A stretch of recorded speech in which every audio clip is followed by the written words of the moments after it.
오늘은 이제 잠언서 3장 5절에서 6절 말씀을 중심으로 하나님을 신뢰하면 길이 보인다 라고 하는 제목으로 함께 은혜를 나누도록 하겠습니다. 우리는 지난 시간에 말씀만이 살 길이다 라고 하는 제목으로 말씀을 나누었습니다. 기억나십니까? 말씀만이 살 길이다. 여러분은 말씀만이 살 길이라고 하는 것을 믿습니까? 믿습니까? 그렇게 믿는다면 당연히 말씀을 보다 더 가까이 해야 할 줄로 믿습니다. 많이 읽고 많이 듣고 많이 배우고 또 많이 묵상하고 암송하면 좋을 것 같습니다. 그렇게 할 때 우리 영혼이 힘을 얻어서 능력 있고 활기가 넘치는 그러한 삶이 될 줄로 믿습니다. 그리고 또 지난 말씀을 통해서 한 가지 더 한 것이 있습니다. 하나님께서 성경을 주신 목적에 대해서도 우리에게 알려주셨습니다. 디모데후서 5장 10절 말씀에 의하면 두 가지였습니다. 믿는 사람을 온전하게 하고 하나님의 일을 할 수 있는 능력을 갖추게 하기 위해서 하나님께서 우리에게 이 성경을 주신 것입니다. 이 중에서 오늘은요, 우리가 특별히 한 가지 말씀, 우리가 예고해 드린 대로 성경 말씀이 믿는 사람을 온전하게 한다 그랬는데요. 오늘 이 말씀을 다시 한번 생각해 보면서 더 그 은혜를 얻을 수 있도록 하겠습니다. 성경 말씀이 사람을 온전하게 한다. 여러분 여기 보면 온전하다라고 하는 말이 나오잖아요. 이 온전하다라고 하면 여러분 떠오르는 이미지가 뭡니까? 떠오르는 이미지. 빈틈이 없고 완전 무결한 어쩌면 그런 것들이 떠오를 수도 있을 것입니다. 그런데 여기에서의 온전함은 그런 뜻이 아닙니다. 사실은 여기에서 온전함은 성숙함이라고 하는 의미를 가지고 있습니다. 그러니까 결국 온전한 믿음의 사람이란 성숙한 믿음의 사람을 의미하는 것이고요. 또 성숙한 믿음의 사람은 예수님을 닮아가는 사람이다. 이렇게 말할 수도 있는 것입니다. 왜냐하면 진정한 성숙은요, 예수님을 닮아갈 때 가능하기 때문에 그런 것입니다. 결국 우리가 살아가는 삶 속에서 예수님의 성품을 드러내는 사람이 진짜 성숙한 믿음의 사람이다. 이렇게 말할 수가 있는 것입니다. 하나님은 오늘도 우리가 성숙한 믿음의 사람이 되기를 바라십니다. 그래서 오늘 우리가 이 말씀을 보고 있는 것입니다. 자, 그렇다면 하나님이 바라시는 성숙한 믿음의 사람, 과연 어떤 사람이 이런 사람일까? 우리가 말씀을 중심으로 한번 보기를 원하는데요. 좀 시간을 넓게 가지고 말씀을 볼 것입니다. 오늘은 한 가지 어떤 사람이 성숙한 믿음의 사람인가 한 가지만 보도록 하겠습니다. 먼저 성숙한 믿음의 사람은 어떤 사람인가? 하나님을 신뢰하는 사람이 성숙한 믿음의 사람입니다. 한번 따라 하시겠습니까? 하나님을 신뢰하는 사람이 성숙한 믿음의 사람이다. 아멘. 여러분은 누군가를 신뢰해 본 적이 있습니까? 신뢰해 본 적이 있습니까? 아마도 부모님이나 선생님 또는 친구나 이웃들 아니면 성도들 중에 그런 사람이 있을 수 있습니다. 그렇다면 한번 생각해 보세요. 왜 내가 그 사람을 신뢰했는가? 여러분, 누군가를 신뢰하는 이유는요, 단순히 그 사람이 좋아서가 아닙니다. 사실은 그 사람이 신뢰할 만한 모습을 반복해서 보여주었기 때문에 사실 그 사람을 신뢰하는 것입니다. 뭐 한두 번 그 사람이 행동하는 것 보고 그 사람을 신뢰하지 않습니다. 꾸준하게 계속해서 반복적으로 좋은 모습을 보여줄 때 저 사람은 신뢰할 만하다. 저 사람은 믿을 만하다. 이렇게 되는 것입니다. 하나님을 신뢰하는 것도 마찬가지입니다. 신뢰는요 그냥 생기지 않습니다. 신앙생활을 하다 보면 신앙생활을 하면서 하나님이 어떤 분인지를 계속적으로 경험하다 보면 자연스럽게 생기는 것이 바로 신뢰입니다. 여러분들은 하나님이 어떤 분이라고 생각하세요?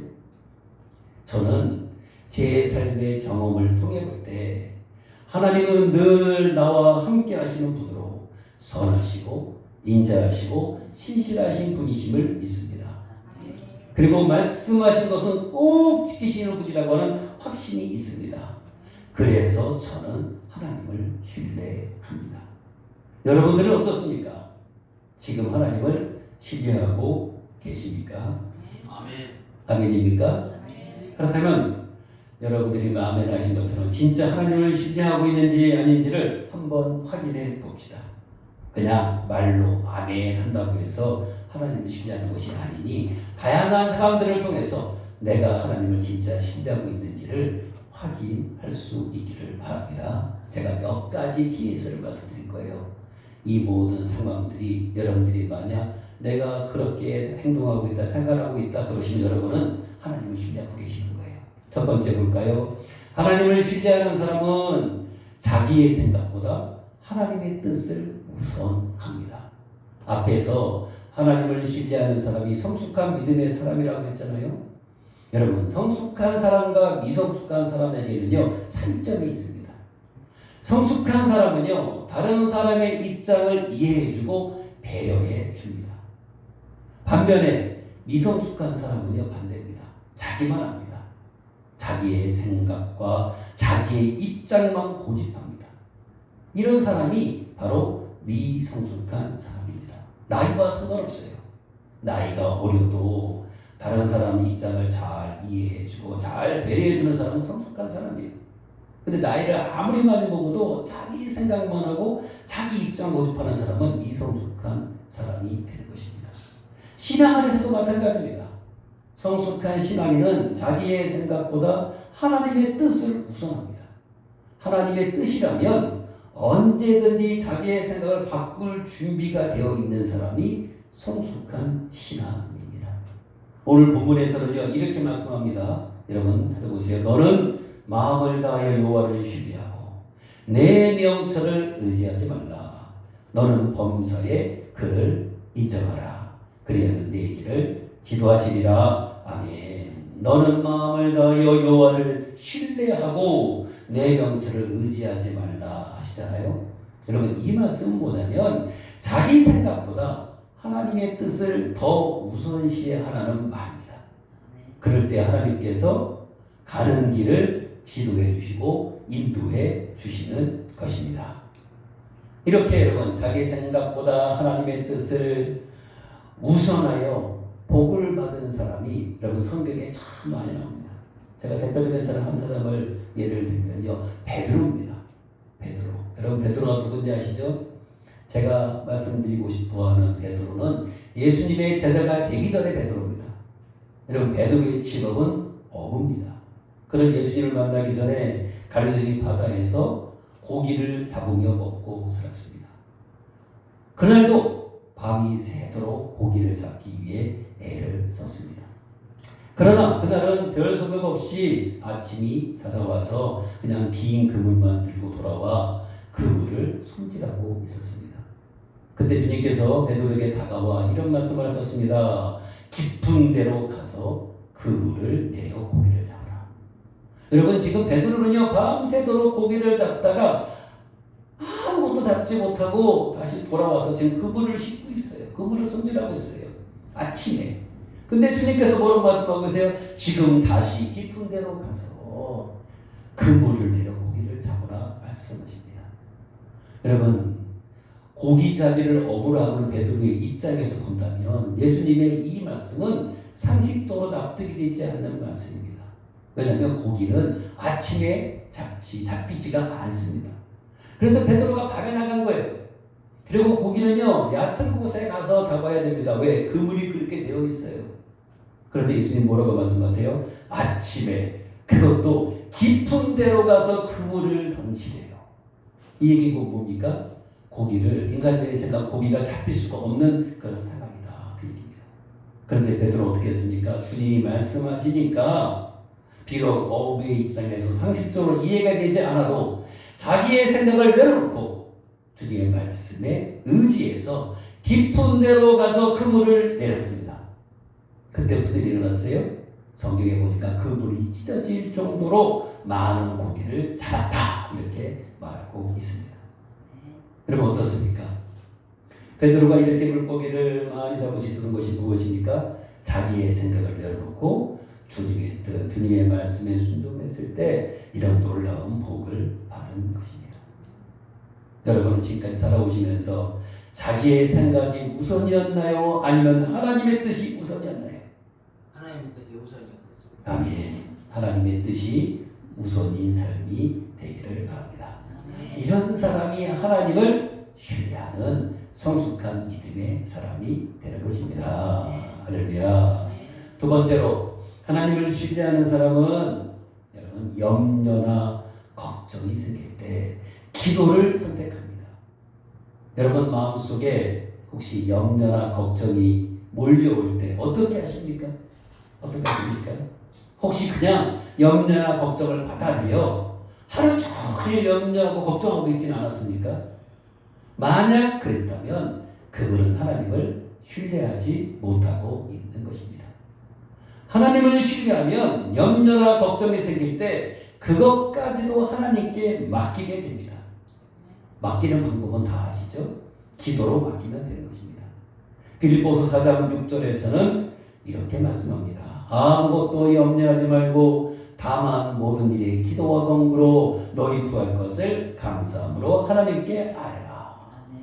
아무것도 염려하지 말고 아무것도 염려하지 않고 모든 일에 기도로 나아가는 것이 하나님을 신뢰하는 것입니다. 그냥 나는 하나님이 신뢰해요. 아멘 아멘 이런다고 해서 신뢰가 되는 게 아니라 이렇게 나도 모르게 내 마음속에 염려 근심이 몰려올 때 염려 근심에 사로잡혀 살아가는 게 아니라 그 모든 염려와 근심을 하나님께 기도로 맡기고 나아가는 사람이 그 사람이 진짜 하나님을 신뢰하는 사람이고 그 사람이 성숙한 믿음의 사람이다 이렇게 말할 수가 있는 것입니다. 여러분 이스라엘 백성들을 출애굽시켰던 모세를 한번 생각해 보세요. 그 많은 사람들을 이끌고 애굽에서 나와 가나안 땅으로 그들을 인도했잖아요. 여러분 인도하는 과정 가운데서 얼마나 많은 걱정과 염려가 있었겠습니까? 그런데 성경을 보면 그런 문제를 만날 때마다 모세가 한 일은 한 가지밖에 없어요.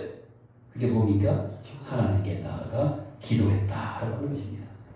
왜냐하면 모든 문제를 해결해 줄 수 있는 분은 여호와 하나님 한 분밖에 없다라고 하는 믿음이 있었기 때문입니다. 무슨 말이에요? 하나님을 신뢰했기 때문입니다. 어떻습니까? 여러분은 염려나 걱정하는 마음이 생길 때 어떻게 하십니까? 하나님께 맡기고 기도하십니까?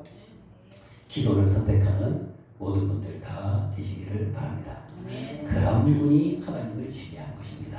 세 번째입니다. 하나님을 신뢰하는 사람은 이해되지 않는 상황에서도 하나님을 붙드는 사람입니다.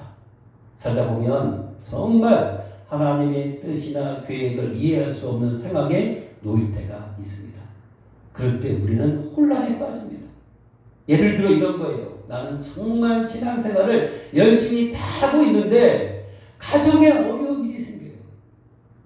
또는 질병이 막 생겨요. 불의의 사고가 막 일어나서 가정이 너무 어렵습니다. 또 계획한 대로 기도한 대로 이루어지는 것이 하나도 없어요.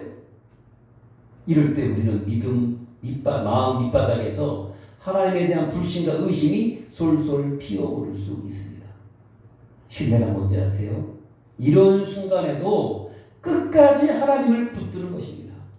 실제로 로마서 8장 28절에서는 이렇게 말씀하잖아요. 우리가 알거니와 하나님을 사랑하는 자, 곧 그의 뜻대로 부르심을 입은 자들에게는 모든 것이 합력하여 선을 이루느니라. 아멘. 이해되지 않는 상황에서도 결국 모든 것이 합력하여 선이 될 것을 믿고 끝까지 하나님을 붙드는 것, 이게 신뢰다 그 얘기입니다. 여러분들은 어떻습니까? 내 뜻대로 되지 않는 상황에서도 이해되지 않는 상황에서도 끝까지 하나님을 붙들고 있습니까? 그렇다고 한다면 여러분들은 하나님을 제대로 신뢰하고 있는 것입니다. 근데 그게 아니라 평상시는 믿음 생활 잘하는데 이렇게 이해할 수 없는 상황, 또 상상하지 못했던 어려운 일을 만나면 불평하고 원망하고 투정 부리고 하나님 신뢰하지 않는 거예요. 하나님을 제대로 믿지 않고 있다라는 증거가 되는 것입니다. 여러분 잊지 마세요. 잊지 마세요. 이해되지 않는 상황에서도 하나님은 우리를 위해서 일하고 계십니다. 그리고 합력하여 분명히 선이 될 것입니다.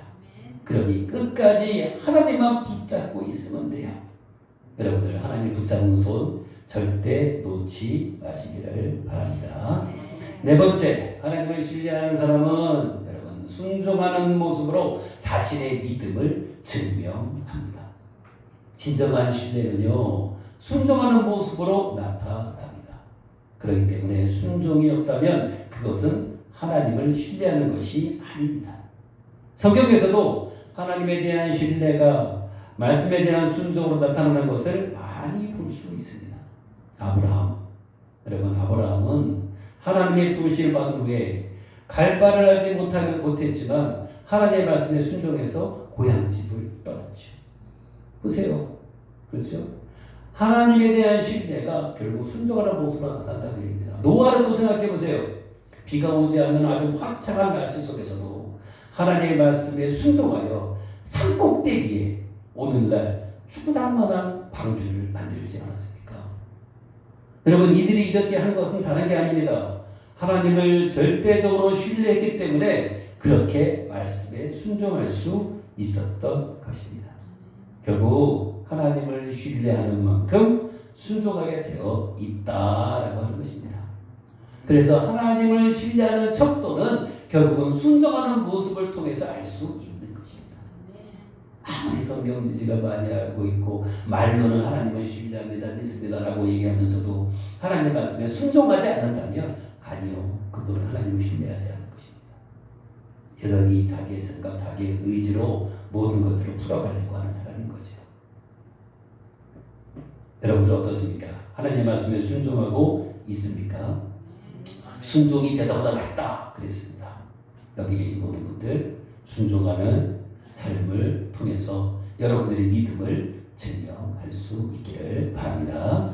다섯 번째, 하나님을 신뢰하는 사람은 어떤 사람일까? 결과를 하나님께 맡기는 사람입니다. 하나님을 신뢰하는 사람은 무슨 일이든지 최선을 다해 행하고 결과를 하나님께 맡깁니다. 결과가 어떤 모양으로 나오든 그것까지도 하나님께 맡긴다 그 얘기죠. 예를 들어 여러분 우리가 전도할 때 그 결과로 많은 결실이 맺어지면 얼마나 좋겠습니까? 그렇잖아요. 하지만 그렇게 되지 않을 때가 많지 않습니까? 그럴 때 우리의 마음속에서 또 이 낙심, 낭망이 솔솔 피어오를 수 있어요. 아, 저때도 소용없구나. 아무리 열심히 해도 뭐 별 열매가 없네. 뭐 전도하는 사람이 없네. 마음속에서 낙심이 막 찾아오고 싶단 말이에요. 근데 여러분 그러한 결과까지도 하나님께 맡기는 것이 바로 뭐예요? 그게 신뢰하는 거예요. 하나님을 신뢰하는 거예요. 여러분 시편 37편 5절에서 이렇게 말씀했습니다. 너의 길을 여호와께 맡기라. 그리하면 그를 의지하면 그가 이루시고 말씀하고 있죠. 하나님을 신뢰함으로 하나님께 맡기면 결국 하나님께서 다 이루어 주신다라고 하는 것입니다. 그러니 결과 어떻게 하면 돼요? 맡기면 되는 거예요. 맡기면. 내가 괜히 염려하고 근심할 필요가 전혀 없다 그 얘기입니다. 우리가 할 일은 뭐밖에 없어요? 최선을 다해서 열심히 행하기만 하면 되는 거예요. 결과를 생각하면서 여러분 행동하면 아무것도 하지 못하는 것입니다. 전도? 예, 우리가 원하는 대로 결과가 안 나타날 수 있어요. 하지만 우리는 하나님을 신뢰합니다. 분명히 우리가 하는 이 일을 통해서 분명히 하나님께서 문 영혼들을 구원해 주실 것이다. 이렇게 믿고 결과와 상관없이 열심히 죽을 때까지 하나님 부르실 때까지 열심히 하는 거예요. 하는 거예요. 그게 뭐라고요? 그게 신뢰다. 그리고 그게 믿음이 성숙한 사람의 모습이다. 이렇게 볼 수가 있는 것입니다. 여러분들 결과까지도 하나님께 맡기고 믿음으로 살아가는 모든 분들 다 되시기를 바랍니다. 사랑하는 성도 여러분, 하나님을 신뢰하는 사람이 성숙한 믿음의 사람입니다. 두려움이 있어도 하나님만 바라보고 미래가 불확실해도 하나님의 말씀을 붙들고 결과를 하나님께 맡기는 것이 하나님을 신뢰하는 사람입니다. 여러분들 이런 사람 하나님께서 참 기뻐하시겠죠? 하나님이 참 좋아하시겠죠? 그래서 하나님께서 이런 사람들을 위해서 준비해 놓은 선물이 있습니다. 하나님 참 좋으신 분이에요. 그게 뭔지 아십니까? 이사야서 26장 3절 4절 말씀에 그 얘기가 나옵니다. 이거 같이 읽어보셔야 돼요. 같이 읽어봅시다. 시작. 주께서 심지가 견고한 자를 평강하도록 지키시리니 이는 그가 주를 신뢰함이니라. 너희는 영원히 여호와를 신뢰하라. 아멘. 보세요. 여호와를 영원히 신뢰하는 사람에게 하나님께서 뭘 주신다고요? 평강하도록 지키시리라. 마음에 평강을 하나님께서 선물로 주신다. 할렐루야. 여러분, 세상에서 저는요 가장 큰 선물이 구원남으로 평강이라고 생각합니다. 우리 이미 다 구원받은 사람이잖아요. 이제 우리에게 필요한 것은 무엇입니까? 하나님 나라 갈 때까지 마음이 평안하게 사는 거예요. 그런데 이 마음의 평안을 하나님이 주시는데 어떤 사람에게 주신다고요? 하나님을 영원히 신뢰하는 사람에게, 영원히 신뢰하는 사람에게 하나님께서 마음의 평강을 주시는 것입니다. 할렐루야. 이 복 다 받으시기를 바랍니다. 얼마나 불안한 세상입니까? 얼마나 염려, 걱정, 근심할 것이 많은 세상입니까? 그런데 이러한 세상에서도 하나님을 신뢰하는 사람에게 하나님께서 이런 놀라운 마음의 평안을 허락해 주시는 것입니다. 그러니 행복한 거죠. 행복한 거죠. 삶의 상황과 환경과 상관없이 우리는 행복한 거죠. 왜요? 하나님을 신뢰했더니 하나님께서 이런 평강의 복을 주셨기 때문입니다. 여기 계신 모든 분들, 저를 포함해서 우리 끝까지 영원히 하나님만 신뢰하며 삽시다. 하나님만 믿으며 삽시다. 그럴 때 하나님 주시는 평강의 복이 우리에게 넘쳐나서 기쁨이 넘치고 은혜가 넘치고 행복한 그런 삶을 살아갈 수 있는 우리가 될 줄로 믿습니다. 믿습니다. 이런 복 받아들이며 살아가는 모든 분들 다 되시기를 예수님의 이름으로 축원합니다. 축원합니다. 기도하시겠습니다. 하나님 아버지 은혜를 감사합니다. 아버지 하나님, 일평생 우리의 생명 공유가 되어지는 그 순간까지 영원히 주님만 신뢰하겠습니다. 우리를 붙잡아 주시고 인도해 주시고 특별히 하나님을 영원히 신뢰할 때 주시는 평강의 복을 받아서 이 험악한 세상에서도 마음의 평안을 누리며 살아갈 수 있는 우리들이 되게 도와 주시옵소서. 그렇게 될 줄로 믿고 감사를 드리며 예수님의 이름으로 드리기도요. 아멘.